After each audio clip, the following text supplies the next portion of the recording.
The Adventures of Sam Spade, Detective. Brought to you by Wild Root Cream Oil Hair Tonic, the non-alcoholic hair tonic that contains lanolin. Wild Root Cream Oil. Again and again, the choice of men who put good grooming first.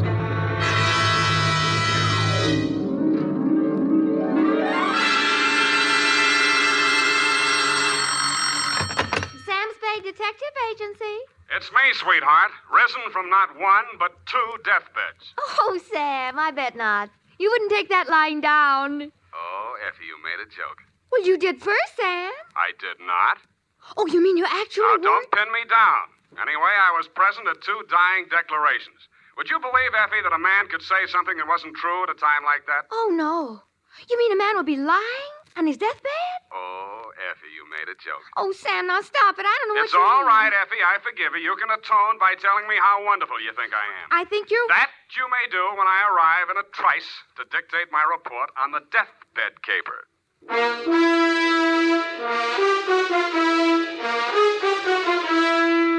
Dashiell Hammett, America's leading detective fiction writer and creator of Sam Spade, the hard-boiled private eye, and William Spear, radio's outstanding producer-director of mystery and crime drama, join their talents to make your hair stand on end with the adventures of Sam Spade. Presented by the makers of Wild Root Cream Oil for the hair. Tell me, mister, how many times a day do you have to comb your hair? Not many, I'll bet, if you groom it right, first thing every morning with Wild Root Cream Oil. For this famous hair tonic grooms your hair neatly and naturally and helps it to stay that way throughout the day. Wild Root Cream Oil also relieves dryness and removes loose dandruff.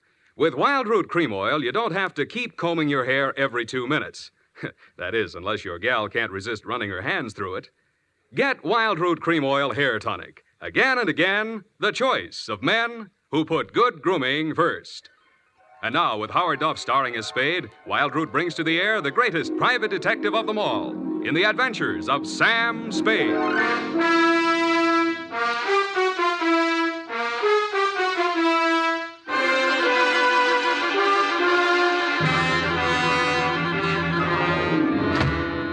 Many brave hearts are asleep in the deep.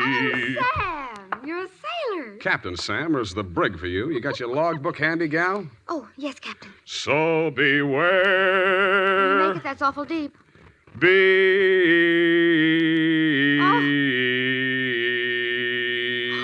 Date June 20th, 1948. Where? Oh, Sam. I have no shame. To Marin County Sheriff's Office, San Rafael, California. Attention, Deputy Woodington from Samuel Spade, license number 1379596. Subject, the deathbed caper. Dear Bill, the dawn came up like thunder out of Chinatown across the bay. In San Francisco, all we could see was fog. But on your side, it must have lifted briefly because somebody named Dan Starbuck managed to find his way to a phone booth, call me, and ask me to meet him at the 3rd Street Pier in Sausalito.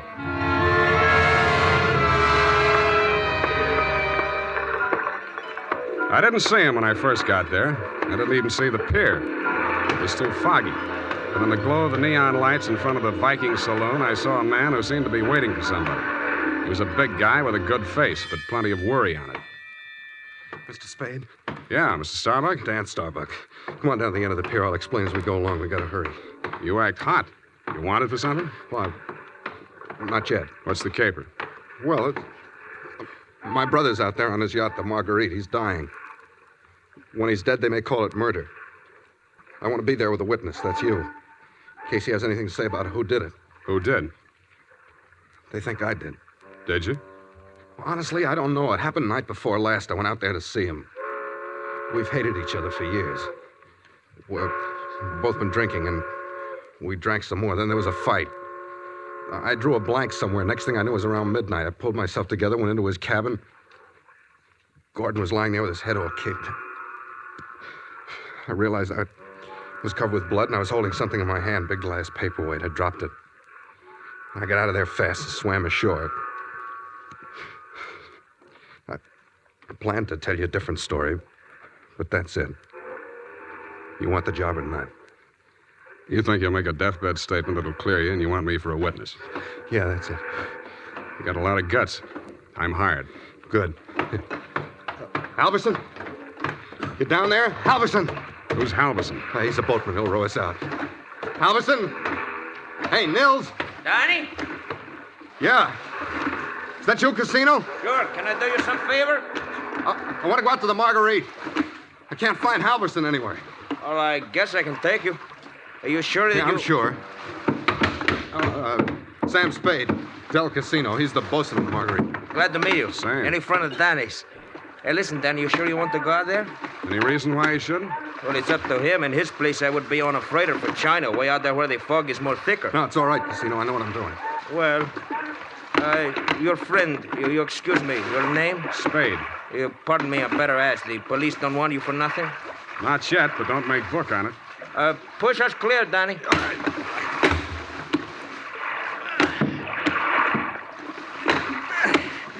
This fog is closing in, but I can still see the lights from the Marguerite. I wish we don't find her.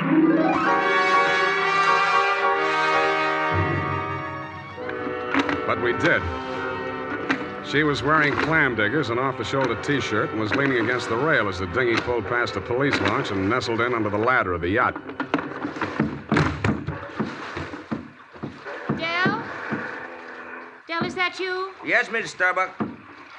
Who is that with you? Keep quiet. Del. Del, what are they saying ashore about... Oh, I thought you... You're Mrs. Starbuck? Yes? I'm Sam Spade. I'm from San Francisco. I'm a detective. Your brother-in-law's in the boat. You captured him? He wants to come aboard. He wants to... Why? He's hoping your husband will say something to clear him before he dies. Is there any reason why he shouldn't come aboard? Oh, there's every reason in the world why he shouldn't. The police are in there with my husband right now. Yeah? The doctor says there's a possibility that he may regain consciousness long enough to make a dying declaration. Mm-hmm. If he's face to face with Dan, there's no telling what he'll say. I wish Dan wouldn't. My husband is dying. Dan? Yeah. What'd she say? I don't know, but I think you better come aboard.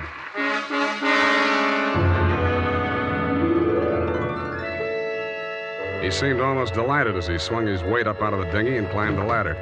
Del Casino, the bosun, followed, wearing a puzzled expression that turned to fear as we entered the cabin. The yellow glare from the lamp swinging overhead was almost blinding to walk into out of the foggy night. The first thing I focused on was the bunk that held the dying man. His head was heavily bandaged, his skin was chalk white, and his lips were beginning to turn blue. The room was tense with waiting. Ranged around him in a semicircle were the supporting players. 2 doctors, 1 family type with a nurse, 1 police medic without, 1 sheriff with cigar, 1 police stenographer, female, with pencil and notebook poised, 9/10 of a widow, and us. At 18 minutes past 7, somebody moved. It was the dying man. The 2 doctors rushed forward, took his pulse and blood pressure. Let's go. Adrenaline 3cc, Carmine 1, saline solution. All right, Sheriff, he's conscious now, but you'd better hurry. Ah, good. Mr. Starbuck, you can hear me all right? Take that down. Can you hear me? Affirmative answer. Now, Mr. Starbuck, we have to ask these questions. 1, what is your name? Please try to answer. What is your name? Gordon M. Starr. You got that? What is your name? Gordon M. Starr. That's close enough. Fill it in later. Now, Mr. Starbuck, where do you live? Where do you live? I'm dead. You got that? 1277 Marymount, Pasadena. Hey, Now, Mr. Starbuck, let's try a little harder. This is a long one. Have you been injured, and what was the cause of your injury? Yes. Hurts my You got that? Affirmative. Now, the second part. What was the cause of your injury? head. Huh? Hit on head. Do you believe that you're about to die as a result of your injuries, and have you no hope of recovery? I know. No hope. Now let's get to the point. Who inflicted said injuries? Hey, Mr. Starbuck, please, you haven't much time, you know. Go away. Doc, is there anything you can do? I'm afraid not. Oh, this is ghastly. Can't you leave him alone? Can't you let him die in peace? What are you afraid of, Maggie? What are you afraid he'll say? All right. All right, tell them, Gordon. It was Dan that struck you, wasn't it? He was jealous. He always hated you for marrying me. It was Dan. Now, Mrs. Starbuck, I know how you feel, but we can't allow this sort of thing. Please step aside so we can finish up here. That's it. Mr. Starbuck. Doctor? Very low pulse. I'm not sure whether... Is Dan here? Here I am, Gordon. Tell him the truth. Do you identify this man, Mr. Starbuck? Yes. He's my brother. Dan. You got that, Brother Dan? He's the one. He's lying. Gordon, you know who did it. Why don't you tell the truth? What do you got to lose now? Nothing. I'm finished. You got that? You finished me. Gordon! Gordon, not yet. Now come back. Doctor, can't you... Can't... He's dead. Well... Okay, Doc. Dennis Starbuck, it is my duty as sheriff of this county to take you into custody on suspicion of murder. And I must tell you that anything you say may be held against you. You'd better come along too, Spade. Routine questioning, you know. Okay, Sheriff. And I don't think we'll need the handcuffs, will we, son? No, I'll go with you.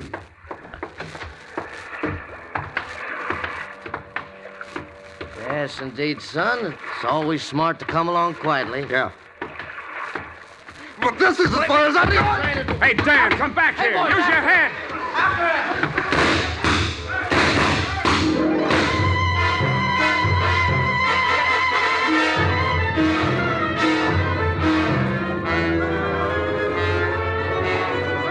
He only had one friend. He was the best friend in the world for a man on the land, the fog. The searchlights on the police launch spun frantically as the craft heeled around in a half circle to head him off. Instead of cutting the fog, the beams from the powerful lights bounced back from it and blinded the men behind them. After 10 minutes of that, they gave up. The sheriff had a theory. Don't worry. Between the fog and the currents, I doubt if we'll make it. We'll probably recover the body in the morning. And they did. But it wasn't Dan Starbuck's body. It was the bosun, Del Casino. And he was found in Richardson Bay, adrift in the dinghy from the Marguerite. Somebody had creased his skull with the same type blunt instrument that had been used on Gordon Starbuck. But Dell hadn't lived long enough to make a dying declaration.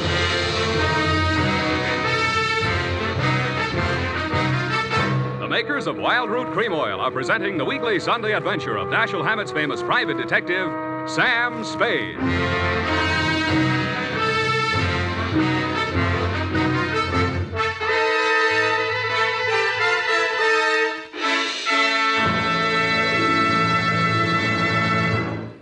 Now, here's important news on good grooming.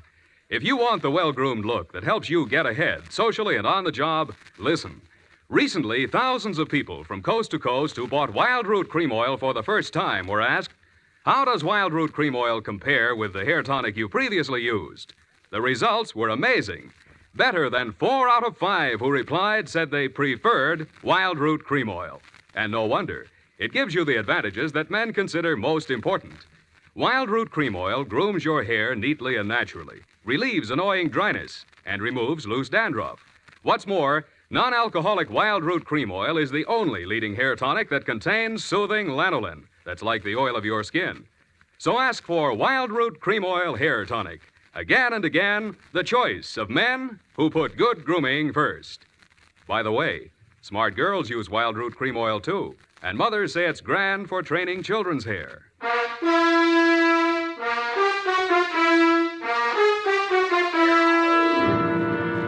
And now, back to Caper with 2 Deathbeds. Tonight's adventure with Sam Spade.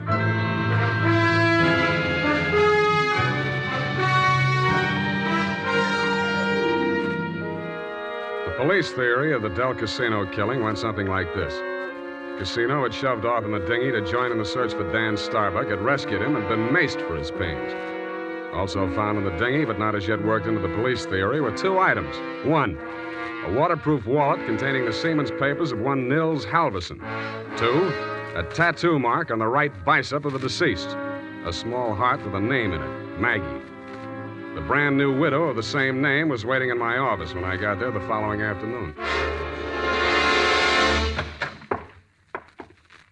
Hello. Hello to you, Mrs. Starbuck. What can I do for you? Mr. Spade, I know very little about the ethics of your profession, and...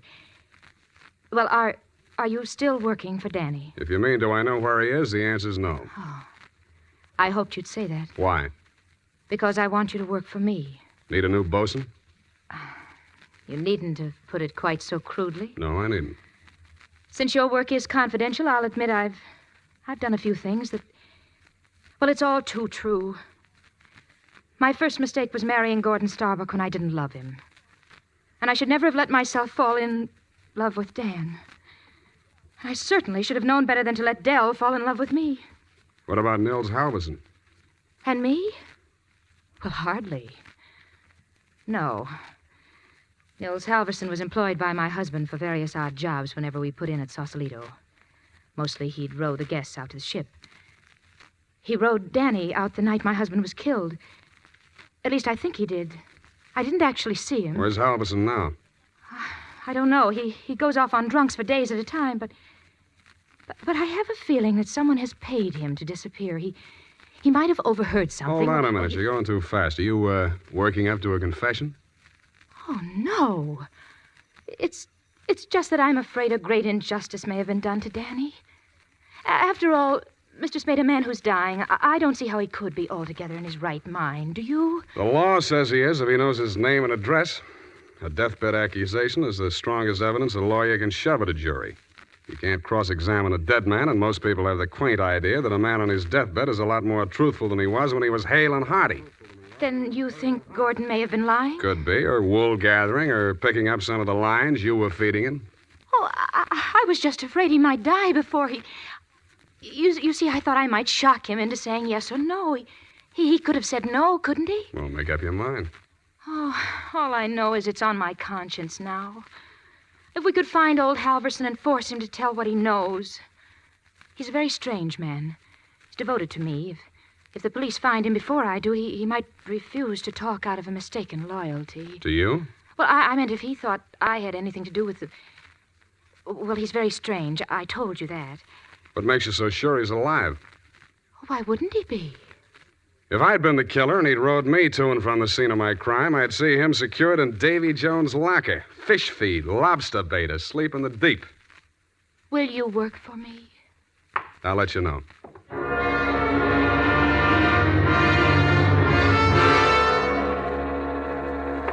I didn't have time to get tattooed, but the rest of me was marinated enough. On my head, I was wearing a dirtied-up yachting cap, and the rest of me, I was wearing a pea jacket, dungarees, and sea boots. I was also wearing clamshell number 5 as I rolled up to the Viking saloon. Well, what'll it be, mate? Akavit and Varta. Have you seen my cousin? Your cousin. Who's your cousin, Prince Valiant? No, my cousin Niels Halverson. Niels Halverson. Oh, no. You're Neil's cousin, are you? Yeah. Well, coming from the old country? Yeah, Minnesota. By Yemeni. Well, no, he'll be right glad to see you there. Where fair is he? I don't want to say this too loud. Yeah. Bend over there. Yeah. He's in trouble, you know. Oh. Yes, I got him holed up down below. Oh. Yeah, come on. Well, by golly, I sure been glad to be going to see my cousin Niels. Niels Halverson. Drop the act and get down there. Hey! Okay, Joe, I'll take over from here. Easy. Okay, Danny, my boy. I got his gun. But watch him now, watch him. He's full of smorgasbord. Well, Spade, you're the one person I didn't expect to see, but I'm very glad to. Yeah, I wish I hadn't found you. I wanted to find somebody else first. Halverson? Yeah, He's here. Want to see him? that's what I came for. And under here. Watch your head, low bridge. Yeah. Here we are. Where? A boathouse under the pier. Halverson used to hole in here to sleep off his schnapps. Where's he now? Over here. Uh-huh. Yeah, he's going to be a long time sleeping this one off. He'd been missing since that night. Nobody knew he was here till last night. I headed for the saloon when I swam ashore. Joe hid me out here. He could still talk then. What'd he say? I wrote it down here. But it's no help. Let's see it. It's just a jumble of words. Marguerite. Merry Christmas drink. My beautiful Helga. Row, row your boat. Now throw me back, roll me back. $20 good and drunk. Fog rolling in. Good and drunk. Gonna be 5 days, no business. Oh, my head. Paint the boat. All crazy stuff. $20. Did you give him $20 to row you I out? didn't even see him. I swam out. My loving brother wouldn't have let me on board if he'd heard me arriving like a gentleman. $20. Did you frisk him? No. I'll have a look. Oh, I don't... Hey, wait. Uh-huh. Real soggy, but a 20. I don't care. I'm sticking to my story. I swam out there. I didn't give him that 20. Maybe you didn't. Maybe you didn't. You gotta believe me. I didn't even have $20. That's why I got... Shut up. What's the matter with you? What are you gonna do? Come over here, Dan. What? I don't believe a word of your story, and even if I did, it wouldn't make any difference. What are you... Shut up.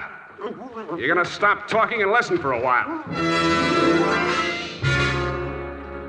I stuffed a gag into his mouth and muscled him over to a piling and handcuffed him to it. He didn't even look surprised. He just stood there staring at me as if he'd lost his last friend in the world. But I wasn't looking at him as much as I was listening to those footsteps in the boards overhead. I waited for them to come back. They did. I walked across the soggy planks to where Nils Halverson lay in the shadows. Nils, I want you to answer these questions again. Now, this time, I'm going to take them down. You get lots of $20 and lots of drink. Now then, I know you don't feel so good. You don't have to talk if you don't feel like it. Just nod your head for yes and shake it for no. Okay, Nils? That counts in a court of law as long as there's a witness. Okay. Now, your name is Nils Halverson. Your address is 213 Bayview, Sausalito. That's correct, is it? Nod your head. Good. Good. That proves you're in your right mind. You know you were injured. Yeah. You know the cause of your injury. Hit on the head and thrown over the side of your boat. What? Huh? Not from... Oh, dinghy. Well, it's the same thing. All right. Now, you know you're dying. You have no hope of recovery. That's obvious, but nod your head. That's the boy. Now, Nils, on the night of the 18th, around 10 o'clock, after your usual working hours, you rowed somebody out to the yacht Marguerite, in return for which this person gave you a $20 bill. This person is also the person who killed, who inflicted your fatal injuries. It is. Now, the name of that person, if you can possibly speak even in a whisper, so there can be no mistake. Can you hear me? Just say it close to my ear. Yeah? Yes. Yes, I got it. That's all. Now, I know you don't write, Nils, but make your mark here. Come on, I'll guide your hand. There. Now we're going to take... Nils. Nils. Well, anyway. All right, Maggie. Come on in and join the party. Don't try anything. The light's on you. I'm a better shot than you, and if there's a ruckus, the whole saloon will be down on us. They're all friends of Danny's, too. Stop there. Toss the gun. Okay. What's the matter, Angel? You look kind of scared. No. Just disappointed, that's all. Don't give up so easy, sweetheart. I always wanted to take a trip around the world. We might go on the Marguerite. Together. Yeah, sailing into the sunset. Sleeping with our deathbed statements under each other's pillows. Yeah, I see what you mean. I guess it wouldn't work. How much for yours, and what do we do about him? Dan? I'll take care of that. Throw it in with a deal. Okay. But I want it in writing. A little statement to the effect that I can keep under my pillow. Fair enough. Now, all I want from you is a little statement from you to this effect. That you, Marguerite Starbuck, employed Nils Halverson to row you out to the yacht on the night of the 18th, that you there overheard a quarrel between your husband and brother-in-law, and that taking advantage of said brother-in-law's inebriated condition, you sneaked up behind your husband, hit him with a paperweight, and decamped, leaving the murder weapon in Dan's hand. You then started back for shore in the dinghy, and realizing that the only witness who could testify you were aboard that night... All right. All right, I'll sign it. Okay. We'll have plenty of time to put in all the legal decorations later. I'm afraid we won't, baby. You're going to be spending all your available time at the Tehachapi and points west. What are you talking You about? just made a full confession in front of a witness. You heard it, didn't you, Dan? Every word. Oh, if honest. An honest man. Well, I did tell a fib. Now, this is really going to hurt, I'm afraid, Maggie. You see, we didn't actually have any deathbed statement to match yours. No? No. Nils Halverson was a good deal too dead to have made a deathbed statement just now. He's been stiff for 12 hours.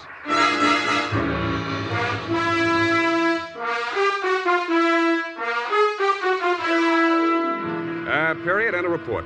Well, Sam, I'll type this right up because then I'm leaving. Wait a minute, Effie. I had to do it that way. Don't you understand? Of course, Sam, I quite understand. But you object, huh? A cruel, ruthless, murdering, though beautiful woman, foiled by a clever ruse, a great acting performance by the greatest private detective of them all. Is that all? You're still leaving. Yes, Sam, my bags are packed. Well, pardon me for having feet.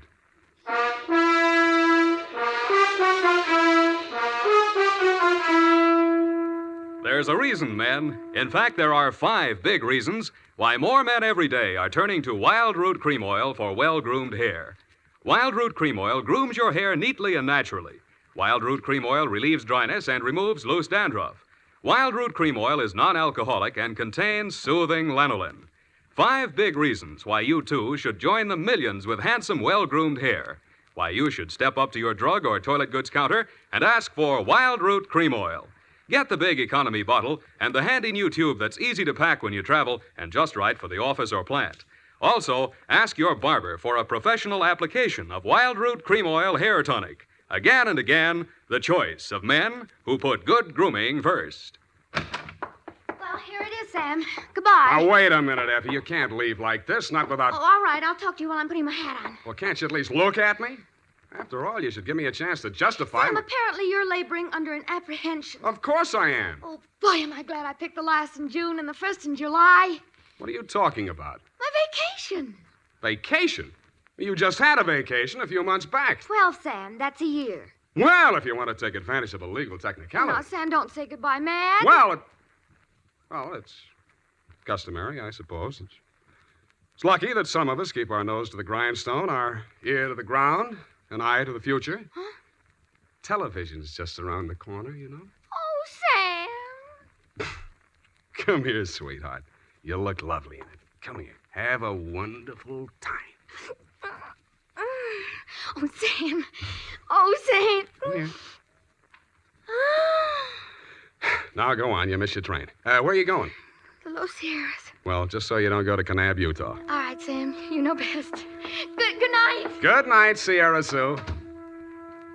Now, who can we get for that part next week?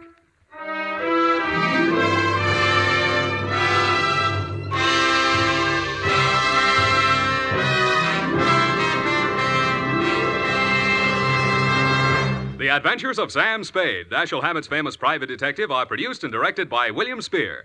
Sam Spade is played by Howard Duff. Lorene Tuttle is Effie. The Adventures of Sam Spade are written for radio by Bob Tallman and Gil Dowd, with musical direction by Lud Gluskin. Join us again next Sunday when author Dashiell Hammett and producer William Spear join forces for another adventure with Sam Spade, brought to you by Wild Root Cream Oil. Again and again, the choice of men who put good grooming first. This is Dick Joy reminding you to get Wild Root Cream Oil, Charlie. It keeps your hair in trim. You see, it's non-alcoholic, Charlie. It's made with soothing lanolin. You better get Wild Root Cream Oil, Charlie. Start using it today. You'll find that you will have a tough time, Charlie. Keeping all the gals away. Hiya, Baldy. Get Wild Root right away. This is CBS, the Columbia Broadcasting System.